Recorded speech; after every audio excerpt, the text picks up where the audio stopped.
What's going on, guys? It's your man, Ed Hayes, the Wholesale Coach here, back for another episode of the Wholesaling Mastermind Podcast. Man, it's been a while, y'all, but we are back in full effect, guys. Today, I've got my guy, Terrell, here.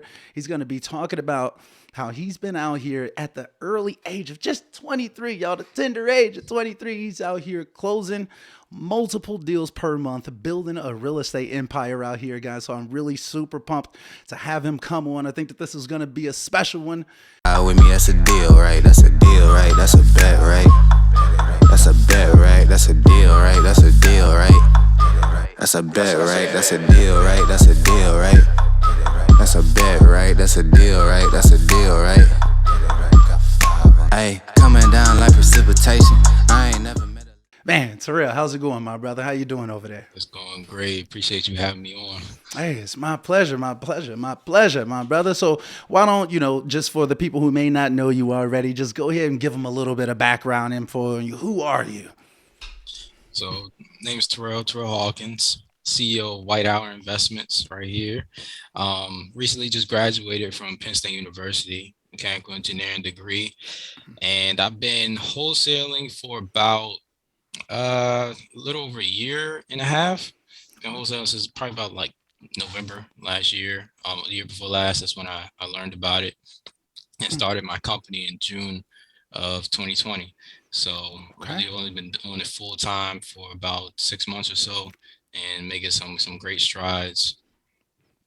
Okay. So I know you told me that, like, I think you originally found out about wholesaling in like 2019, and then like you end up starting like actually like really getting out here in 2020. Kind of explain that little gap in time to me. Like what was going on then? Simply put, school. Yeah, Being an right. engineering student takes a lot of dedication and time out your schedule. So I couldn't really jump into it as much as I wanted to, but I also had some, I wouldn't say really personal things, but some personal development to accomplish. So I am an introvert at heart. That's just me. I'm not as shy as I used to be, but I still need to recharge at the end of the day when I'm in social environments and stuff like that. I feel you. But I started learning about wholesaling in November 2019, and I started cold calling then. It was very cringeworthy. I wasn't really doing as well as I hoped to be doing, so I had to get better at cold calling and overcoming my shyness and me being an introvert to jump out there because I had to do the business in order to succeed. I had to do everything one would have to do to be successful wholesaling by myself until I was able to build enough capital up to build a team that I have now, and they take care of some of my weaknesses. Okay. So pretty much that duration of time was me developing myself and my skills and talents to be Okay. who I am now. Right. So you, when you first got started, like you decided like, hey, look, I'm going to actually take this on myself. I'm going to build my business. Okay. And so you were in school then, I'm assuming, like when you closed your Right. first deal, am I right? When I closed my first deal, it was actually summer break. Okay. I wasn't at campus. Started the business in the middle of the pandemic, so Right. So it's in everybody was between home. school years, basically. Right. Okay. So man, that's pretty awesome though. So you got that first deal. Why don't we talk about that first deal? Why don't you break that down for the audience? Like how did you actually come across this first deal? Like how did that happen? Break that down for us. Man, that first deal was crazy how it happened. So, I'm in a accountability community, Superhuman Wholesalers. It's a Shout out Facebook to group. Superhuman Wholesalers. Definitely shout them out, Aaron Bevins. Hey. But there was one guy that was facilitating my development, Sam Ladderbadir. He's a good mentor of mine. So we have what's called a VO, a virtual office that we attend every day, just like-minded individuals being together, similar to a mastermind that's daily. I was just starting, so I went in there to learn everything I can. Right. He just happens to say one day, "Hey Terrell, I don't even hear you cold call. Do you cold call?" I'm like, "I cold call, but I only cold call Fizbos for sale by owners on Zillow." It was like, "Nah, man, I need to get you cold calling." So right then and there, He called my phone. We was using Mojo. He was using Mojo at the time. He Right. called my phone and he was like, "There you go." And all of a sudden, the seller picked up. I'm like, "Hold on, whoa. Put you I'm right not into the ready for fire. this." Right, right. Okay. So I did what I could on the spot. I talked to probably about two sellers. And then I'm like, "Okay, I'm good." And he was like, "Man, you need to start cold calling." So he gave me a slot on his dialer, an hour. And the next day, I pulled the absentee owner list in Salisbury, Maryland, which is one of the markets that I picked. I'm from PG County, Prince George's County, Maryland, but it's very competitive here for wholesale deals. Still is to this day. So I just picked one of the secondary markets. Salisbury at the time was very up and coming. It still is, but it's probably like 10 or so wholesalers back then. So I can make my mark there. I pulled the absentee owner list there, and I started calling the next day in that time slot. And I think I think it was the second person that I spoke to was actually my first deal. So I called him, and I was so new and unexperienced. I told him that I was going to sign the deal. Okay. Right. Right, Okay. Right. exactly the Right. same reaction is what other people was having. So I told him I was going to sign the deal, and I'm like, would you be willing to do this price at all? And he said, not really. I'm like, okay, I can give you a little bit more. Can we make this happen? And he was like, sure, but if I was out of state and I didn't have to do these repairs, I wouldn't be selling, right? I was like, right. So I got him on the contract, completely virtual. Never been to Salisbury in my life, still to this day. Okay. Okay. And we got down the contract. He's actually from, I think, like the Miami area of Florida, and he's only been up to Salisbury once. So he was managing this property remotely. His property management company messed something up, and he didn't want to deal with the property anymore. It's been vacant for probably about 2 years or so. He tried to list it, and it didn't work out. I found this out after talking to him. So I actually got down the contract, and I just sent out the buyers. There's a lockbox already on the property. Okay. Sent out the buyers. They looked through it, and I actually found my buyer off of Craigslist. The individual off of Craigslist was looking to buy a house for his son, Right. cash buyer, and he made me an offer. We negotiated a little bit, ended up getting that closed, and that was $3,500. Okay. Okay. So your So first deal. my first deal on pretty much my second cold call Man, that I hey, made. that's crazy, man. You say you you say you got in at a good time. Then I guess you called it, man. Hey, I Right, guess everything right, happens for a reason, man. You know, I've also had people that had to make over 1,500 calls manually before they actually got their first deal. You know, so man, right, two right. calls in, you say you closing them already. Okay, okay. So I'm curious, like, how long did that process take from start to finish, though? Um, I think it took a little over 30 days 'cause I did have to extend about 3 days. The time company I was working with at the time, they almost killed the deal because the seller being remote, we have to use mobile notaries. So the title company didn't send the mobile notary to the seller.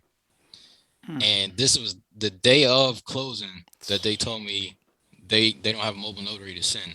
That's wild. So they had to wait 3 more days to get that done. I could have easily lost that deal. Right, All the right. seller had to do was say, no, I don't want to extend. Luckily, with the rapport I built with him, the trust I established, he was willing to extend an extra 3 days to get the deal done.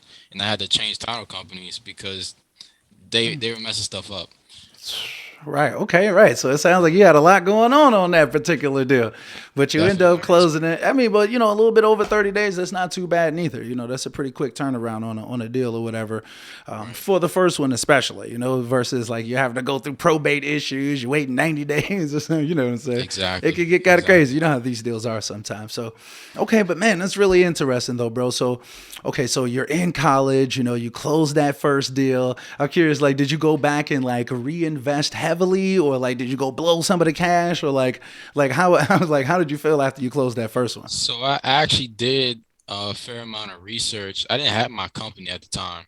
Um, I actually got my paperwork filed during the process of closing that deal. So Okay. probably about 2 weeks into the contract, I filed the paperwork for my company, but I closed that deal in my personal name since I didn't have it yet. Right. Right. And I did some research, and I still employ the strategy to the day. Every all the profit that my company makes, I make a third of it. Okay. So I deployed that back then, out of the 3,500. I saved a third for my personal, saved a third for taxes. I had no idea how much I was going to get taxed. Man, hey, found out And the then hard way in this wholesale right, game. and then I saved a third for the business expenses and business profit and stuff like that. Okay. So I didn't really dive deep into doubling down, but I definitely got some new systems, got my own dialer, and got some new lists and stuff like that. So it was definitely beneficial. I closed a couple more deals after that. It was Okay. good. Okay, nice. So okay, so you started off, super young. You're out here. You're in college. You're closing deals now and stuff like that. I'm curious, like, how did your parents feel about you kind of shifting into that real estate space? Skeptical at first. Pretty much my whole family was skeptical. No one knew what wholesaling was. They didn't know much about real estate investing. A select few did, but not to the extent of what I know now. Hmm. So I definitely had to prove to them that I was capable of doing it, and it's worked out. And they appreciate the drive that I have. I've always had it. I've had a company in high school, repairing technology like cell phones and stuff like that since I'm certified in computer repair. So I was doing that back then, and I had to tell them, listen, this is worth it. I can get it done, and you will see the results. Very nice. Okay, I'm right. pretty sure they're appreciative of it now. Right. So you have to do a little bit of convincing to let the fam know, like, hey, look, I'm gonna be transitioning, but y'all gotta trust me. I'm about to bet on me right now. You just gotta trust Right, me. right. It Okay. was especially skeptical considering the opportunities I had lined up. I just got done working at a Fortune 500 IT company the Right. summer before as a intern. I was making some very, very good money there, and they were willing to bring me on full time after graduation, or I could have just went to the engineering route. So I Right. had different ways that are better than the average circumstances. Right. For most But people. yeah, right, but not as good as having your own real estate investment company that's successful. So I'm real curious, bro. Like I really want to hear you talk about that. Just break that down for people that are listening. Like, you got an entire, mechanical engineering degree from Penn State, right? And like like you're already closing deals like before you even graduate and whatnot. So you're doing significantly more than a lot of your peers already. I'm curious, like, what made you choose real estate over the mechanical engineering path? I saw a saying somewhere, probably when I was about a junior in college, that real estate has created the most millionaires. I've always wanted to be a millionaire, always wanted to do things myself, not work for anybody else, be an entrepreneur that's very successful. And I just knew that's the industry of certainty to get to the point of success. I could have done stock trading. I traded stocks a little bit, still do to this day, Right. and options and cryptocurrency and stuff. But I wanted something that's certain to get me there, not just high risk, high reward. Just need to connect with the right people. So that's why I started looking towards real estate. But I actually had a mentor of mine at my internship that introduced me to Rich Dad Poor Dad. And it's funny, it's very funny how this happened. It was, I think it was the week before going back to campus, my senior year, going into my senior year, and I checked my Yahoo email. It's this big banner that says Robert Kiyosaki, Rich Dad Poor Dad, Real Estate Investing webinar or seminar the weekend before I go back to school. And I didn't want to go really. I wanted to stay home playing video games before I had to go back to school. Right. Get some Call of Duty in. I hear you. Right, exactly. Right. So I had to have a conversation with myself, and I decided I'm going to make this sacrifice. It's only about 3 hours long on a Saturday, not really early in the Saturday, probably started about 10 o'clock. I need to make the sacrifice 30 minutes away from my house. Just go out there, see what it's about, and get some knowledge. I went out there, and of course, they try to upcharge you. So it's $500 for the next level. You get access to a couple ebooks, and then their 3-day conference where they touch in the wholesaling, fixing, flipping, lease options, a whole bunch of different things. Really, the foundation of real estate investing, all the strategies. That's what they went through. Right. I really had to have another conversation with myself, and I was like, I have about 4,000 in my bank at the time. I was like, do I put $500 towards getting this education? Is it really worth it? I ended up doing it. So I did it. I talked to my mom. She's like, you need to talk to people about this before you spend this much money. I'm like, I had to do it. You bet on you. You bet on you, Right. man. Look where you are now. You know what I'm saying? That's pretty Exactly. crazy, man. Yeah, that's pretty So crazy. they gave me 3 days to get a refund. And every day I really thought, is this the best option? I looked through the books and everything, and it was a lot of information I did not know, and it was more compressed than YouTube videos. So I'm like, this can get me further ahead, and I don't know who's going to be at that conference, a 3-day conference. This is like 8 hours a day for 3 days. Right, So I right, had to get up at like 8 a.m. to go out there, and I'll be leaving about 5. right, So right. that was a big sacrifice for a college student. During during my Christmas break, that's when I did it, Okay. and it actually got me some very good information, stuff that I haven't seen anywhere else. I could look up specific YouTube videos, but I haven't. And certain YouTube videos where I'm looking at general wholesaling or general fix and flipping, certain things haven't come up in the conversation in the video that was in the book. Right, right. So it was very good that I continued to do that. And that's 2 sacrifices that I've made for my time that have paid off. And that's really how I got introduced to wholesaling. I mentioned how I got introduced to real estate as an avenue, but wholesaling in specific was because of that seminar. Right, right, right. So you took a chance. He was like, Right. man, a little banner up in my email address. Let me go and check that out real quick. And I then from took it there, as it's a like, sign. I was right, reading Rich Dad Poor Dad at the time. I'm like, this showed up right when I checked my Yahoo, and I don't really check my Yahoo email. right, Last right. time I checked was probably 2 months before that. Look at that. Right, So right. I'm like, this has to be a sign. And looking back on it, it was. Man, that's crazy how things happen, man. It'll be that one decision that you make that'll, lo and behold, change your entire life. Like, who would have known? Exactly. But it's like I think that a lot of times we got to go with that intuition. It sounds like you had that intuitive feel from within, and you took action. You didn't Right. just be like, nah, I'd rather just play some Call of Duty. You was like, all right, let me go with that. Let me go with that feeling that I'm having right there. Exactly. So yeah, man. Okay, man. That's really interesting, man. But so you're a young guy. You know what I'm saying? Like you're still super young. Like correct me if I'm wrong. You're 23, right? Yeah, that's right. Okay, yeah. Just making sure. Okay, so right. So you're 23, and then like you told me that like you didn't up until just a couple years ago that you weren't using social media. I'm curious, like, what was your reason for not using social media? Because I think that that's a good thing. I think a lot of us are so bogged down in what other people think and so caught up in, this, like the fake real life that everyone's trying to live out here and stuff like that. Right. But you weren't on social media. And when people in your age range are definitely on social media, like a lot more now than ever. So I'm curious, like, what kept you off of social media for such a long time? So I did have social media, but I only really had a Snapchat that I was engaging with, and there's a select few people that I had added on my Snapchat. I'd be engaging with them. I didn't really use Twitter or Instagram that much, or definitely not Facebook. Um, I think it goes back to me being an introvert. I've always had a small circle, and I didn't really see the point of engaging with all these people on social media when I didn't really see anything authentic there. I like authentic on how do you say it? Sorry. Authenticity. Yeah, there you go. I love that. So me being on social media didn't really help me too much. I used it for specific uses, Right.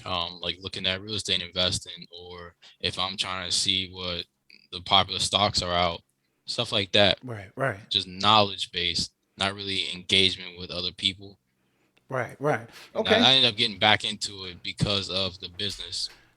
Right, exactly. I was just about to say, like, actually, I want to talk about that in a little bit too, like how you're leveraging social media and online. But before we even get there, why don't you kind of break down, like, what does the business look like now for you? Like, what does your business actually look like now? Like, what's your typical deal flow looking like? Things like that. Like, you've been going since you told me June of 2020, and Right. now it's like as of recording this is December of 2021. So what you got about what is that 18 months, a solid 18 months. Like, what's the business look like now? So I'm gonna admit, honestly, it was rough when I was in school managing both. I had Absolutely. a cold caller, but even if you have a cold caller, you gotta do follow-ups. So I was doing everything, transaction coordinating, follow-ups, getting the list, everything. Right. And that took a lot. So the deals I would when I was in school, I was averaging probably around one deal a month. It was some months like during finals week and stuff like that. I didn't really have a deal then because I was focusing on school. My degree is very project based, very project based. So it took a lot of my time. But since I've graduated, I've been averaging around three to five deals a month. Nice. So it's been a good flow. Right. I definitely can't complain about that. At this point, I have a total of four people on my team, not including myself. Okay. I have a transaction coordinator, cold caller, social media VA. Just going back to what we just talked about. I know what my weaknesses are. I'm not really built for posting every day. I don't have the interest to do that. I'm not on social media that much. So I hired somebody to do that. And she's been very consistent. She's my longest tenured employee. She's been working with me since August of last year.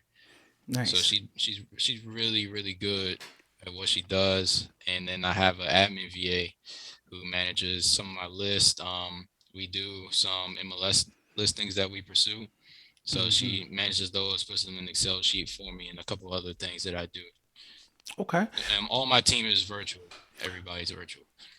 So I'm real curious, like when you mentioned the social media VA, like I'm curious, like I don't hear very many people talking about having a social media VA. Like what Mhm. specifically, like so far, like have you had them doing? So she manages my Instagram account, Instagram business account, my Facebook business account, and my LinkedIn business account. Okay. That's what she's been doing since day one. She has grown all my pages. Instagram is the platform that has the most engagement. Every Okay. single one of my followers is either an investor, a fix and flipper, a title company, a inspector, contractor, or realtor. Right. So she's targeted certain people to follow us. She's created content for them to follow us. So if I need something, I can realistically just go on my followers list, contact them. We already have somewhat of a rapport because they see my content. Okay. She's Okay. been doing that since day one. I recently gave her a raise a few months ago and gave her more responsibility. So Nice. I had her trained in SEO, search engine optimization, because I wanted to take care of that. I've been having a Carrot website for over a year now. I want to take advantage of everything Carrot offers me. So I had her Absolutely. trained on SEO, and out of the 6 or so markets that we're in, we are on the first page of I think three Nice. over the Nice. last couple of months. So she's been doing really good. She's consistent, and that's what she's been doing. So you've had your virtual assistant do search engine optimization on your Carrot website, so therefore they're now ranking on the first page on Google. Exactly. Bang. Like I've been trying to tell people this for so long. Like, man, like in Chicago, if you type in like we buy houses Chicago, there's gonna be a company called Kindle Partners Ltd.com. Like that's gonna be the website name. And it's just a Carrot website that's very search engine optimized. It's not that complicated. You know what I mean? Right. So it's like that's a basis right there to kind of go off of and be able to, yeah. So yeah, okay. I'm glad to hear that though. Okay. So you got you a nice little social media person out there like doing search engine optimization as well. So not just social media, but also like website like development and stuff like that as well, basically. Yeah. Yeah, okay, I like that. I like that, man. All right, all right. So okay, all right. So now let's get into like how you're leveraging social media now, though. Okay, so like I know that like okay, so you said that you've got cold calls, you got the admin assistant, the act manager, and the social media manager, right? Right. Right. So I'm curious, like I know we talked about it before or whatever, but like how are you like kind of like leveraging? So I know you're doing what is it, texting and calling right now? Correct. Okay, so you're doing texting and calling right now. So how are you leveraging social media to get deals, if at all? So I actually haven't to date, I haven't gotten any deals from social media. Okay. It's mainly connecting with professionals and creating credibility. That's the Okay. main reason why I carried initially was SEO, is to create credibility for sellers questioning my business, because a lot of wholesalers out here who aren't ethical. So I wanted to have that presence online so they can check me out, know I'm legit. Same with the social media. But from what I realized, most sellers don't really check your social media. They look at your website. The Mm-hmm. people that check your social media are the investors or real estate professionals. That's how they engage with you. That's how they connect with you. So I've gotten some good connections from that in terms of other professionals, and I think that's very valuable. Mm-hmm. It's similar to value than a seller. A seller, of course, you can turn that into a lead and get paid from it. But a real estate professional, you can get several referrals from that. Absolutely. Right. Right. Right. Right. Some instances, it might be more valuable than a seller lead. Right, right. So speaking of investors and stuff like that, I know that you mentioned before that like a big part of your dispo side of your business that you work with hedge funds. So talk Right. about that a little bit more. Talk about like how you interact with these hedge funds and what's different about them than like the average investor. So, um, I work with about 10 or so hedge funds, got a couple new ones that I've connected with, and they buy top dollar for the most part. There's a couple that buy close to where a wholesale offer needs to be at. As the standard formula is 70% ARV minus repairs and then minus profit. Some of them work as if they need to be at that formula. Some of them buy top dollar, similar to Zillow, but they've been doing it longer than Zillow, so they're more reliable than Zillow was. um, and I sell my deals to them. So at this point, every single lead that I get is at or above their minimum criteria, such as say, and look at it right now in Tampa, the minimum 3 bed, 1 bath, 1950-year build, and they won't pay more than like 375,000 or something like that. So I would pull a list and make sure it's fitting that minimum criteria and it's within that price range where I can make it work with them. Right, right. But I do partner with other investors. I do a couple JV deals. So I'm looking to partner with more people going into 2022, definitely. And they close in some instances quicker than regular cash buyers. They buy higher and close quicker than some cash buyers. I had one fund, they told me I can send them a deal on Monday, they can close it on Friday. Okay. That's unheard of. Okay, okay. So these hedge funds sound like, like a big portion of what you're doing. Then I mean that's amazing. I really, really mean that. They're paying more, and they'll close faster or whatever. That's a nice, Exactly. nice little benefit right there. So it sounds like you're the dispo king out here. Like, are there like certain markets that you prefer more than others? Like, what markets are hidden for you right now? So, my top markets where I do acquisitions myself is Atlanta, Indianapolis, Tampa, and Jacksonville.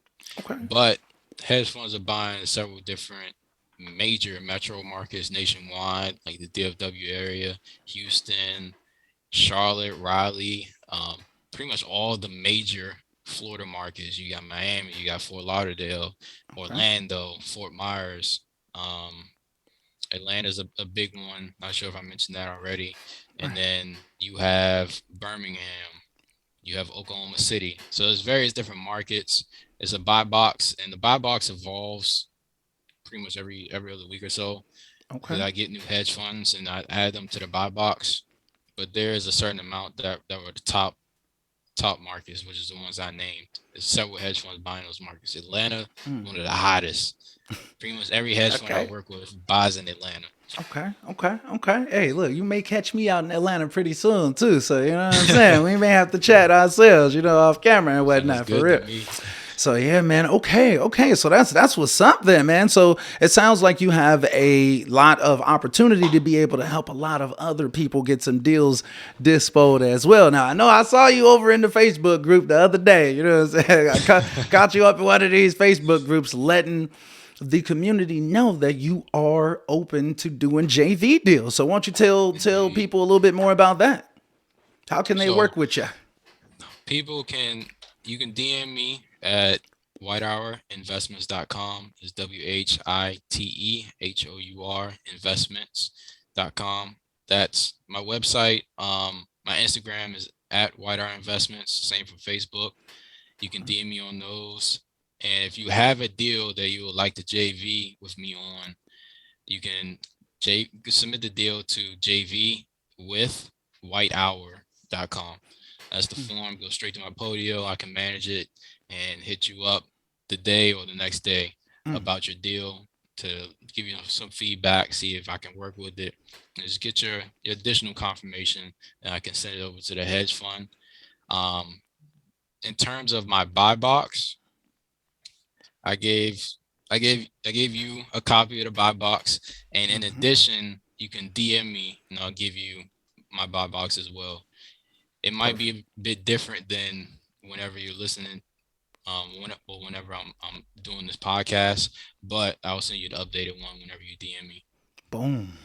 Hey, mic drop right there, man. I need to have some fire effects right there, or something on the screen, man. Add fire effects right here, man. But no, for real, man. That's what's up, man. Like, so guys, if y'all listening, y'all like my man's right here. He's saying, look, I got the hedge funds on deck. If y'all trying to get those deals dispo where the buyer is gonna be paying more and they can close faster. If y'all got deals in some of these big metro markets, don't hesitate, man. I'm going to have all the links in the description and stuff like that. But make sure that y'all DM Terrell so he can send y'all over that updated buy box, depending on the time that y'all listening to this. I'll maybe try to have a link to the buy box as well or something like that. Maybe I'll put in a Google Drive link. I don't know, something. We'll figure it out. But everything will be down below, for real. I have an example. I didn't even tell you about this example. I just posted about it in my mentorship with Pace. And it's a story about a deal that I had in my first Charlotte deal. I've been trying to get a deal in Charlotte since like February this year. I didn't get one closed until maybe October. So this guy, he wasn't very motivated. His house was built in 2015. So he hasn't owned it too long. Right. And he had a mortgage. He had 2 mortgages on the property. I pulled a 2 mortgage list, high equity. That was the stack.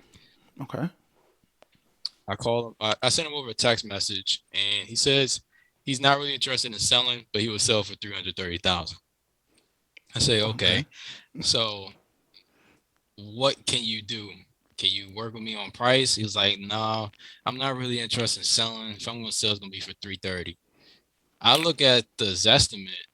His estimate around 335. And I checked the ARV after pair value, and that's about 345,000. Right. Okay. And I'm like, dang, this man wants retail. What can I do with this? So I pitch him creative financing. He's not interested in that. If he sells, he just wants to be out the property, and that's it.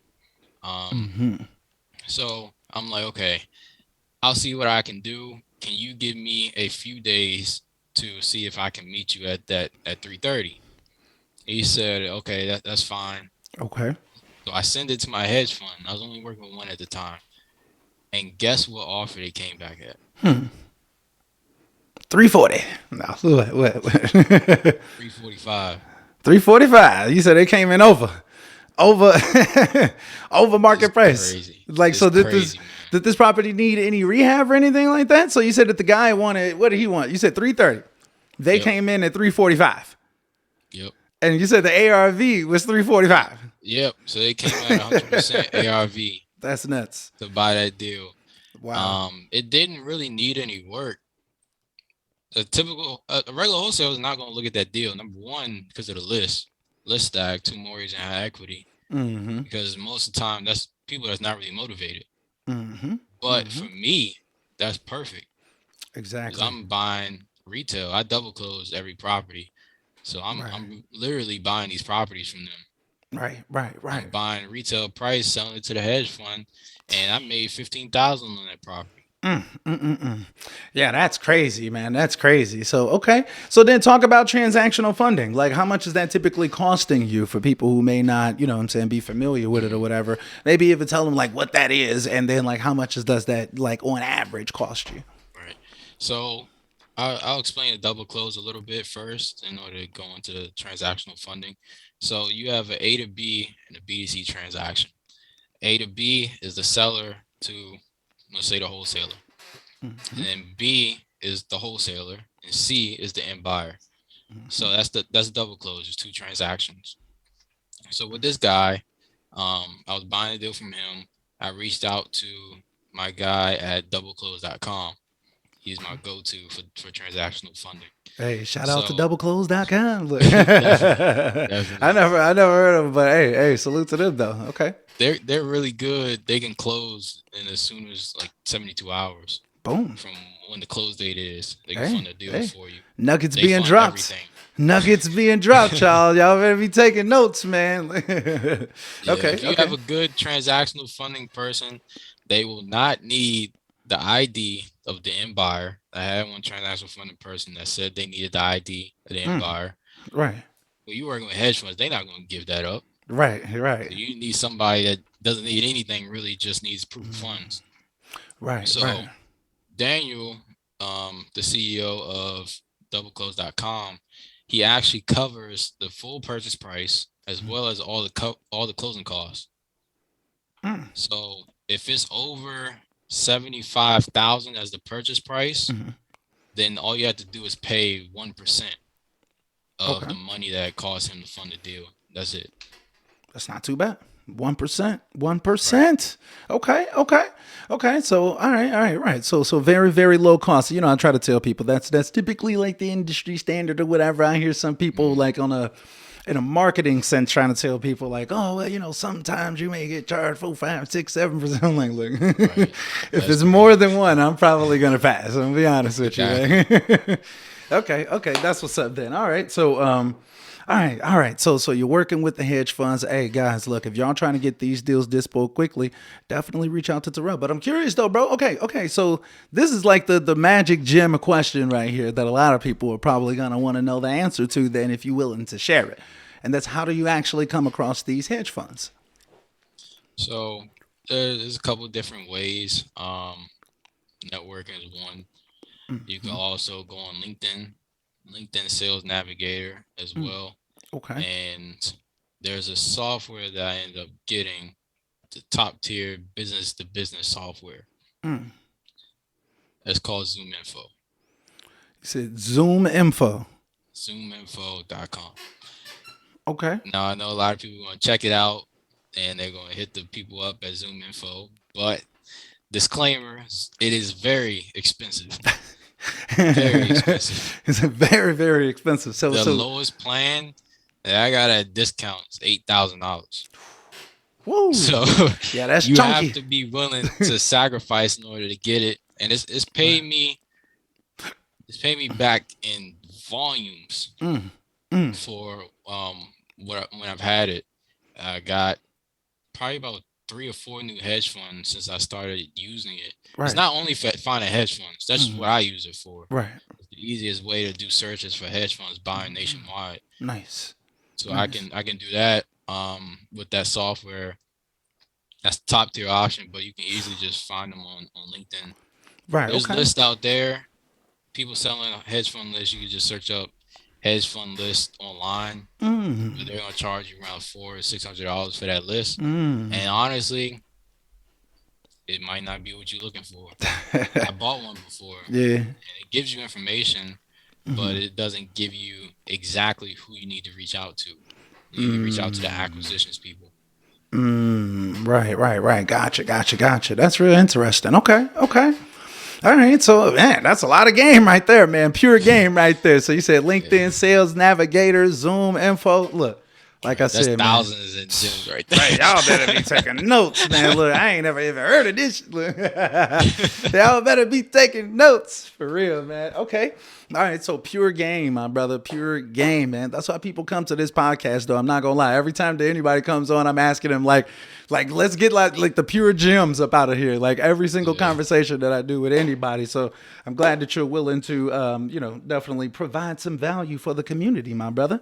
Okay. Um, All right. So I got a few more questions for you. I don't want to hold you up. You know what I'm saying? I know you're a busy it's all man. right. You know what I'm saying? But so one question that I really want to ask you, um, is that, and this is something that I ask everybody, that's ever come on to this podcast, basically, and that's, what piece of advice do you have for a wholesaler, an investor that's just getting started, or for someone that's looking to scale up? You can kind of choose both or whatever. But what would be your best piece of advice? The best investment you can make is in yourself. It's pretty cliche, but I would say you can quote me on this. Invest in yourself and bet on yourself. If you take the steps to get the right knowledge and connect with the right people, you should be comfortable enough to bet on yourself and feel confident you're gonna Hey man, hey, that's deep, man. That's deep, man. And as they always say, it's another thing that sounds kind of cliche, but it's super true. And that's, win. Right. it's like, what did he say? Your network is your net worth. It It's sounds definitely super true. cliche, but oh my God, that's like the truest thing in the world. Seriously. Just what happens when you end up meeting the biggest buyer in your city? What happens when you find 10 hedge funds that buy at market price? It changes the Right. game. Like, it's not about like, oh, I've read 16 books about wholesaling. No, like, I met 16 people that are the biggest investors in America. You know what I'm Exactly. saying? That makes the bigger difference versus, just knowing a bunch of stuff or whatever. So that's pretty Yeah. major, man, for I real. have a saying that I developed after going through the stress of wholesaling and being an entrepreneur. You don't know what you don't know. It Man, kind of doesn't make sense, but you think about it hard enough, it does make sense. man, that's big facts, Because I can man. ask you questions, but you can give me some feedback, and I still am not going to know certain things. Yep. So just go into certain things cautiously and try to get as much foundational information as possible. You Man, want to make your foundation as strong as possible. So if you mess up, you know where to go back and keep going forward. I've taken several steps back in my journey so far of being a wholesaler and real estate investor. So many things, especially with the pandemic, things have changed so much from when I first started. It was a recession, a complete recession. It's a recession now, but people act like it's not. And the way that the economy's pumped up, it doesn't seem like it is, but it really is. Back then, when I first started, sellers really wanted to sell. man, Now, I mean, they want to sell, but it's top tier price. exactly. Or they worried about not being able to find a house when they move out because of how high the houses are in terms of cost. Right. So how do you feel about those market fluctuations though? You know what I mean? Like, you first get started, oh, look, it's like an overabundance of opportunities and stuff like that. Have you personally seen like a difference in the lead flow or the amount of deals or whatever, like since then, or have you still been basically rocking and rolling? It's definitely tougher to get a seller at a low price because they have in mind what the property is worth or what it could be worth. Most of the time, they're just looking at this estimate.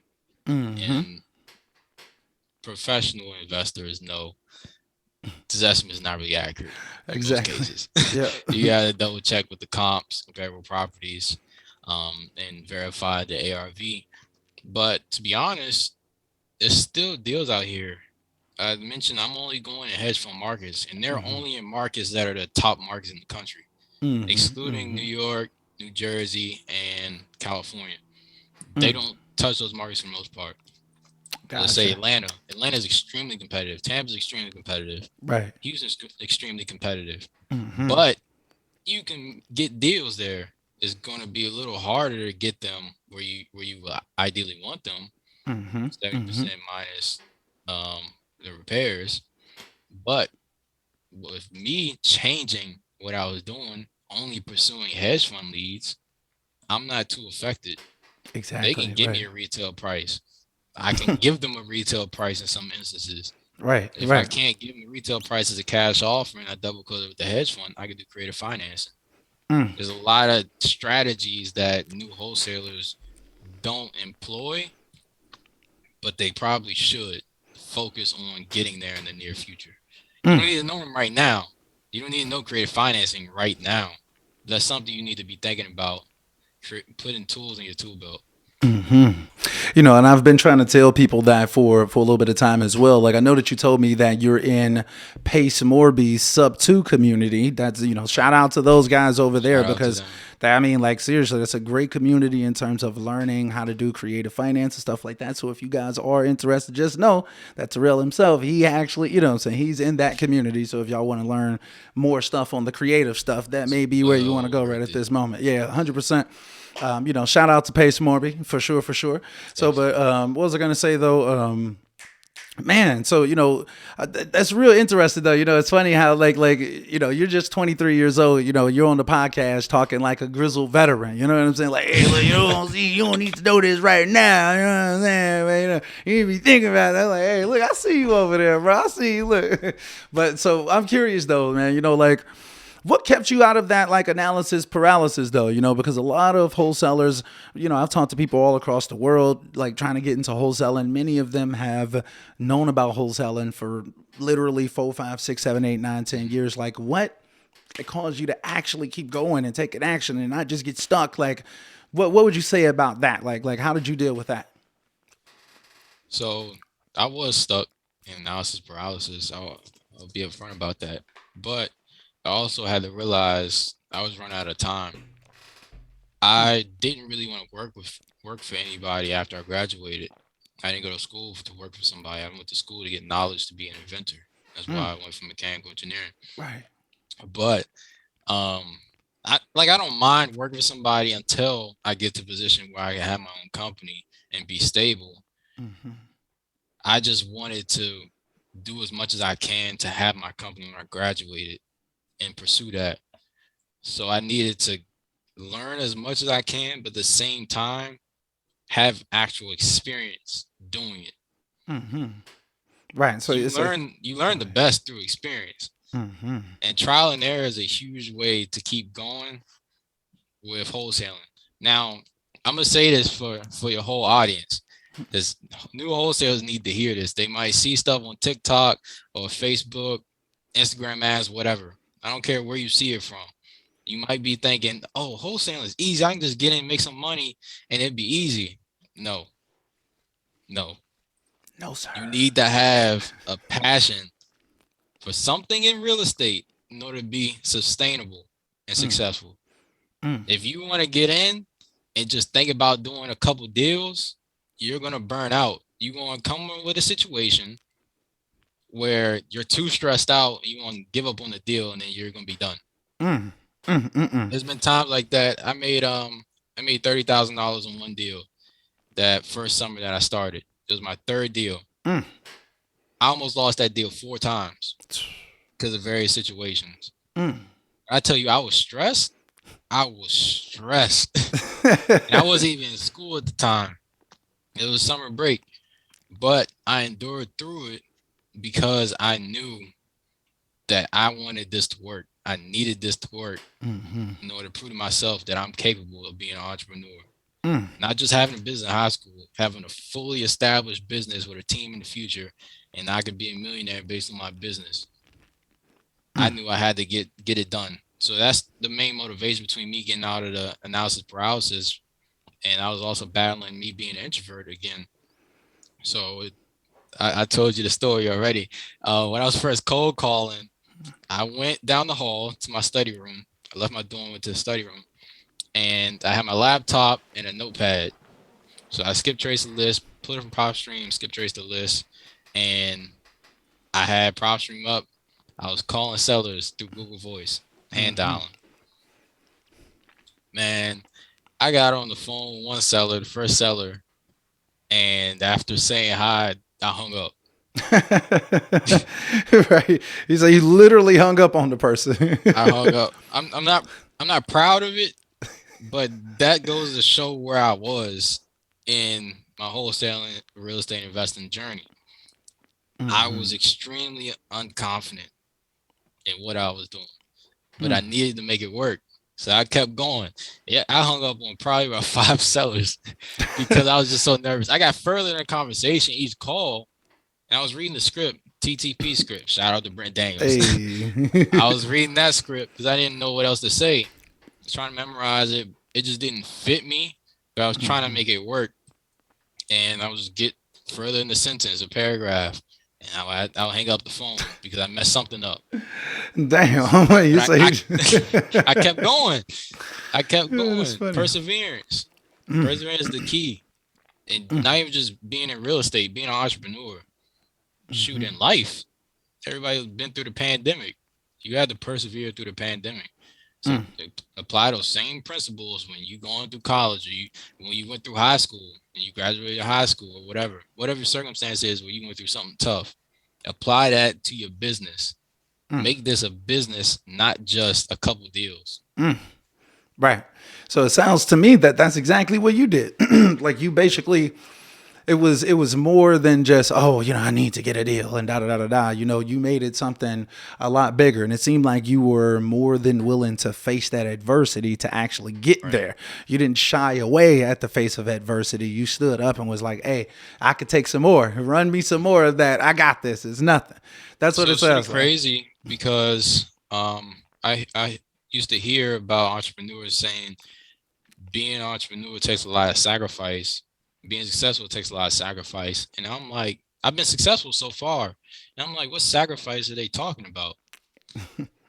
And going through developing my business, I didn't know exactly what the sacrifices were, but I knew I would have to make some. So when it came to it being a moment where I had to overcome adversity, I'm like, okay, so this might be the time where I need to make a sacrifice. This might be what they're talking about. And I did what I needed to do. Kept going. Boom. I lost money a lot starting out. I still do sometimes. You make mistakes. Yep. But the key is succeeding more than you make mistakes. Over time, right? You got to start from somewhere, though. A lot of people are too afraid to even get started. And I think that's why they get into that analysis paralysis. You're not going to see the entire staircase, but you've got to be willing to take the first step in faith, as Martin Luther King said. You know what I'm saying? So I think that's super, super important, man. But it sounds to me as well, when I've heard before, a lot of people are going to look at you and be like, man, look, this dude's 23 years old. He got lucky. Right. But in all reality, like what I truly believe is that luck, what they call luck, is when preparation meets opportunity. That's the best way that I've ever heard luck being described. Right. So it sounds to me that you were very prepared for the opportunity that came to you. So it sounds like obviously you were already in college and stuff like that. I'm curious, are there certain books that stood out to you? I know you said that you were reading Rich Dad, Poor Dad. Are there any other books that stood out to you that really helped you out along the way? Not really. I didn't really read too many books to prepare for wholesaling. I scrolled a lot on Facebook. Facebook groups on real estate investment, stuff like that. But there's just something I want to touch on for the people that think I got lucky. There's a certain degree of luck, with anything that's good. This is just a fact. Yep. Some people just experience a whole bunch of bad things in their life. Some people just have a great life. It is what it is. So showing my sacrifice, I still live with my mom today for now. As of, what is this, December 20th, 2021. Just so people know, like I'll be moving out soon, but as of right now, I still live with my mother. And that first summer I was doing the business, I did. So smart man. It was to the point. Save those resources for real, man. Definitely. It was to the point where I would get up, right, like 9, 10 a.m., Now I'd be working the whole time, and I would not leave the house. Pandemic. I'm like, why do I really need to leave? I need to build on what I have. Mm-hmm. She would have to make me leave the house. She had to make me close my laptop because all I would be doing was calling sellers, Hey. looking up properties on PropStream, studying, watching YouTube videos, Mm-hmm. podcasts. Mm-hmm. That's sacrifice that I took. Obsession. That's what it like. Would you Yeah, consider? I Would was you say it obsessed. was an I was obsession? legitimately Exactly. obsessed. Exactly. That's how it I has to be. turned it into my passion. Mm. You have to have a passion Yep. That's to be facts, man. successful. That's super facts, man. You can't do it unless you're gonna literally obsess over it. You know, like the people who end up the greatest at anything, it's like they're almost like other people can't really understand them. It's really hard to understand greatness because you're gonna think so differently. You'll be willing to go so much harder than the average person that, you know, the people that you love the most will be looking at you like, are you sure you want to be doing this? And you got to stand firm on 10 toes and be like, yes, this is exactly what I want to be doing. I got to do When the you think things. about Kobe, Michael Jordan. You get what I'm saying? They were obsessed You get what I'm saying? with developing their game. Exactly. And being the greatest. Yeah, it's different, man. That stuff hits different. So, I mean, okay, so I know that you mentioned, okay, like maybe not books or whatever, but were there any other like really important like people, videos, experience? I'm just curious, like what was it that like or was there anything that was like in specific that stood out to you along the way that was like extremely helpful to you? I'm curious. Um. So the first person that I ever watched was Max Maxwell on YouTube. Good old That was the Max. main person, and then it ended up going into Jerry Norton. Jerry Norton has a lot of introductory stuff as well as some higher level stuff as well. He has great content. He always dropping, especially news on what's going on in the market. Mm-hmm. And then Brent Daniels, TTP. But I found out about him through Max Maxwell's podcast. Okay. So if you're gonna listen to podcasts, I recommend Ed's podcast as well as Max Maxwell and Steve Trang. Mm-hmm. Steve Shout out Trang to is a Steve bit higher Trang, level. man. Yeah, he's a bit higher level in his podcast. Max Maxwell Facts. has some intro topics as well as his YouTube. Mm-hmm. And that was pretty much most of the videos I was watching. And there was Max Maxwell's Facebook group. It's free to join. That's the Facebook group I was scrolling through all the time. There's people just posting questions in there. I'm like, exactly the statement I made earlier. I don't know what I don't know. So I'm just going to keep looking through the frequently asked questions, and he has topics in the group. So you can look at all the questions or statements about text blasting, all the statements about pre-foreclosures, door knocking, whatever. Free to join for 100,000 people. And I just went in there. So that was another resource that I got for a lot of information. Okay. Good old was that Wholesaling Houses Elite, right? Is that what you said? Yeah. Yep, that's it. Good old Wholesaling Houses Elite. That's a classic, Definitely. man, for real. Yeah, okay. So man, I feel like there's been a lot of value dropped in this conversation. You know, I think a lot of people, you know, are looking to get started. You know, they want to start leveling up their business. They want to be out here closing, 3 to 5 deals per month. You know, like the average wholesaler is not doing that. So you already put yourself into like, the top 5%, 1% of wholesalers in the nation. Realistically, it's not really that many people that's like ultra consistent getting a significant amount of deals. Right. So, excuse me. So that being said, man, I'm proud of you, my brother. I really, really mean that, man. You know, you're super young. I think that your story is going to be super inspirational for a lot of people that's, looking to get started, or maybe they've been out there for a while. Maybe they're much older and they see you like, man, this young buck out here killing it, man. Hey, look, if he can do it, I can definitely do. You know what I'm saying? Like, I want people to get inspired and motivated by actually, hearing you come on here, talk about your successes, talk about the struggles, the hard times, and people telling you that you shouldn't do it and stuff like that, and all of the struggles that you had to go through, and the fact that you kept persisting, you kept going through that adversity so you could actually get to the goals. That's basically like ultimately what connects all successful people, is that we were willing to eat dirt, that we were willing to go through the turmoil, the stress, the adversity that other people just don't want to go through.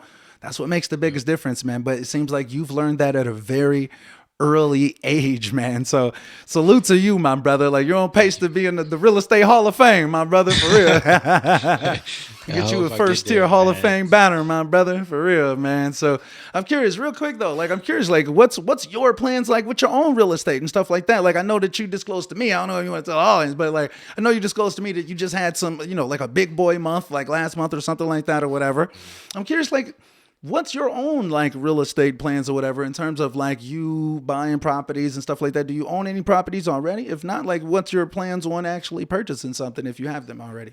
So I don't own any properties. Since day one of starting this business, I had a plan to convert. I, I was planning for my student loan payments. I had scholarships, but it didn't cover everything. Penn State's expensive, so I have student loan payments. Right. And they start very soon, so I wanted to prepare for that. I didn't want to just get paid for my business and use that money. So the plan is still to this day from the beginning, wholesale as much as possible. Get that as automated as possible with a Mm-hmm. team, virtual team, so where I can go anywhere in the US and do deals Mm-hmm. and use that assignment fee money to fund my rental properties or flips, whatever I want to do. Bang bang. Just So like that's the that. plan. I've recently just learned how to pitch private money lenders, how to find them and stuff like that through Pace's program. Nice. So I'm gonna start doing that, and somehow, some way, I'm going to keep scaling up the business. My goal for 2022 is 8 rental properties, whether it's acquired through creative financing, subject to. Um, I really don't want to do lease option, but subject to seller finance or doing a like traditional rental. I get a Okay. hard money loan and then cover the difference with private money or myself. Right. Right. So that's the plan. I want 8 by end of next year. Hey. I'm not doing any flips unless it's a novation agreement. It's pretty higher level topic. Hey. But that's the way to go. I don't see the point unless it's $100,000 profit flip that's Mm. going to take me 3 months. I mean, wholesaling the hedge funds is way more profitable and quicker. You say you in and out pretty quickly with these Right. deals. You say you ain't messing I can around. make 40,000. I had a $82,000 deal in Indianapolis on the table with a Mm. hedge fund. Price already approved, but it ended up falling apart because of the foundation issue. They hate foundation issues. That's That was a tragic, man. killer deal. $82 So thousand deal. Like who? it can take a 4 month flip to get $82,000. And you waiting Facts. on the market for at least 30 days. Mess around. I got $100,000 tied up into the property. Like Right. holy shit. It can go left very Yeah. quick. Yeah, that's facts, So I bro. can just wholesale a deal within a month and make the same amount. So that's why I'm Right. not doing flips right now. But you It's said that you different, want to get like beneficial. 8 rentals though. Right. Eight Eight rentals. rentals. That'll take care of my student loan payments. It's gonna be around 1,000 or so a month. Okay. Right. And I can pay my employees through that rental income as well. So the other money is strictly for scaling up the business. The regular wholesale money, scale the business. I can increase my salary. Straight like that. Yep. Increase flexibility. Man, hey, I like it, man. I love to hear it, man. For real. Hey, that's what's up, man. Thanks. Sounds like you out here rocking and rolling, bro. I really, really mean that, man. For real. So is there anything like, man, I really enjoyed this conversation. I'm curious, like, is there anything else that like you think that like you want to mention or that we haven't chat about yet or whatever? Like anything in particular that you want to tell the audience or yeah, anything you want to add in? I would say just keep at it and try to reach out to other investors in your area. They don't have to be in your local area. The investors I'm closest to don't even live in Maryland. That's where I'm at right now. Right. They live other places in the US and I've never even met them in person. Mm-hmm. I've met them through Zoom. You can build relationships through people over Zoom. You don't have to see them in Facts. person. Facts. virtual is the new wave. So it's Hey. definitely the way to go. Reach out to people. Don't be afraid to ask for help. The one way, the thing that really took me to the next step is I was following Max Maxwell. I was cold calling, hanging up on people and such because I was embarrassed because of messing up, Right. stuff like that. But there was this one person that helped me. Her name Victoria. So Victoria, she posted a Craigslist ad in the area for wholesale deals, a paid Craigslist ad. And one day I was just sitting in my bedroom, just looking through Wholesaling Houses Elite, my favorite pastime back then. And I went on Craigslist and I would see all these wholesale ads. And I'm like, I wonder if they'll help me. Because I know people are busy and most people want something in return. But I just shot my shot. So I saw the number. I gave one person a call. It wasn't Victoria, another guy, and he didn't answer. So I left a message saying, "Hey, I'm new wholesale in the area. Just want to see if you can give me some advice on getting started, whatever." And then I went to the second person, which is Victoria. She's the only other wholesale listing. This is paid. I think it was $5 to get it up there. It's not the free ones. So I reached out to her, and I'm like, "Hey, I think it's Victoria, right? Is the name was there?" And she's like, "Yep." So I told her that I just want a little bit of guidance. I'm not trying to be a bother or anything like that. Just want to see what I can do to get ahead, especially since Prince George's County is a tough area. We'll see what she's doing differently. So at the time, I was doing Snapchat ads. I'm like, nobody talks about Snapchat ads. No one. Right. I That's see now why interesting. nobody does. I spent about $300 in a month and a half Snapchat ads. So I made a post in from scratch, and I got impressions, but I got like one person that filled out my form, and it didn't even work out. So I'm like, I don't know what I'm doing wrong. I'm not trying to blow through all my money. Can you help me provide me some guidance? And it was funny. She actually helped me. She didn't want anything in return. She was like, "Yeah, so you need to get away from Snapchat. Definitely need to get away from Snapchat. You need to join this community, superhuman community, and I have a Zoom coming up that I want you to hop on." I just met her over the phone, and I'm like, the introvert in me. I'm like, I don't know. It's like 7:30. I don't really know you like that. I don't really want to hop on Zoom. But took a jump. I got my notebook, my living room, got my laptop, opened up the Zoom, and it was like 5 people in the Zoom. With Sam, who I mentioned earlier, was in the Zoom. He was going over tackling MLS listings. Like, I didn't know any of these people, but she took a chance on me, introduced me to that, to Sam and a couple other people in that group. Right. And I took advantage of that. I asked as many questions as I could without trying to be a bother. So I was like, "Oh, really? What's the MLS? How do you do this? What's the keywords?" And I could tell he was like, "Who is this guy?" Hey. Victoria just brought me in, and they already knew each other. And I'm like, I try to get some help. And I ended up joining the same community as them, and that's what really skyrocketed me to where I am now. And that group was what? Superhuman Wholesalers, or what group are you talking about? Yep. Superhuman Boom. Shout out to Superhuman Wholesaler. Salute to my guy Aaron, man. I'm gonna try to get him back onto the podcast soon too. For real, he's already come on as well, man. I want him to come back on. You need to go and reach out to him. Let him know. I'm gonna post a little post inside of the group. I'm gonna try to get his attention. Cool. What was I gonna say though? Man, that's what's up though, man. So basically, guys, just to kind of summarize that is, look, a closed mouth does not get fed. If you're not willing to ask for help, man, look, it's gonna be hard for you, for real. Like it's not about what you know, it's who you know. Do not forget that, and don't be afraid to ask. The worst thing that can happen is someone says no. Who cares? It's just like if you call it motivated sellers, people gonna be telling you no all day and cursing you out. So I mean, when it comes to getting help on how to do this stuff, don't be afraid to ask people.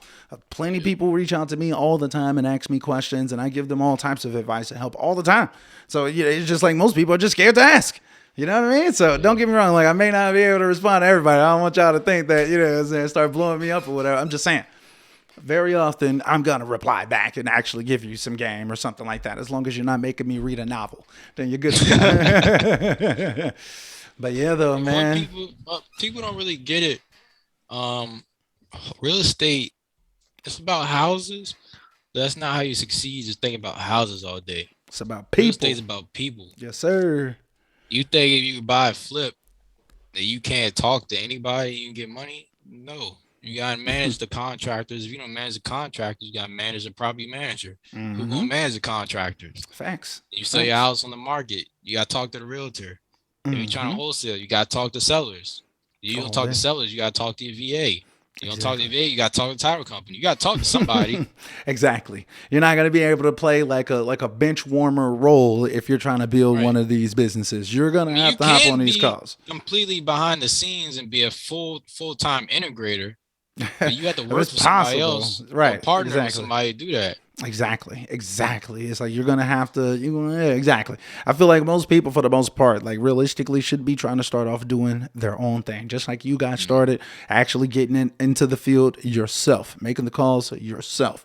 Not trying to hire 20 million people to run the business for you on day one, because you can't effectively lead a team if you've never actually done what they're going to be doing. I think that's very important. With certain things, it could be a little bit, you know what I'm saying? Like, I'm not going to go learn graphic design or something like that before I hire a graphic designer.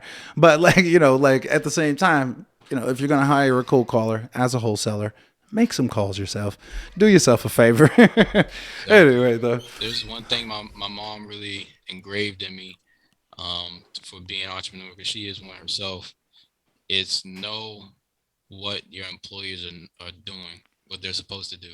You don't have to be an expert at it, but know what it is so they can't get over on you. And at the same time, you have a realistic expectation for them and what they do. And if they drop the ball on something, you could take it over because you know what they're doing. They can't be like, oh, you can't hire anybody else. You don't even know what it is that I'm supposed to be doing. Exactly. No, I can do it. Exactly. It might hurt me a little bit if I need to let you go, but I know what I can do.